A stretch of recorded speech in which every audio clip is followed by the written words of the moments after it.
Winooski Tyne Classics presents Snow White and Rose Red and Other Stories by the Brothers Grimm, narrated by Katherine Moran. Snow White and Rose Red. There was once a poor widow who lived in a lonely cottage. In front of the cottage was a garden wherein stood 2 rose trees, one of which bore white and the other red roses. She had 2 children who were like the 2 rose trees, and one was called Snow White and the other Rose Red. They were as good and happy, as busy and cheerful as ever 2 children in the world were, only Snow White was more quiet and gentle than Rose Red.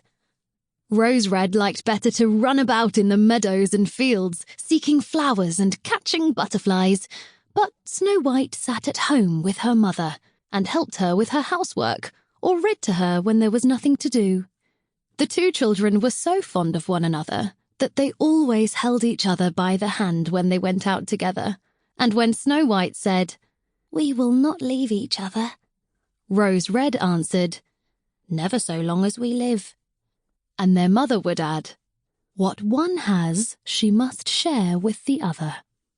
They often ran about the forest alone and gathered red berries, and no beasts did them any harm, but came close to them trustfully. The little hare would eat a cabbage leaf out of their hands, the roe grazed by their side, the stag leapt merrily by them, and the birds sat still upon the boughs and sang whatever they knew. No mishap overtook them. If they had stayed too late in the forest and night came on, they laid themselves down near one another upon the moss and slept until morning came, and their mother knew this and did not worry on their account. Once, when they had spent the night in the wood and the dawn had roused them, they saw a beautiful child in a shining white dress sitting near their bed. He got up and looked quite kindly at them, but said nothing and went into the forest.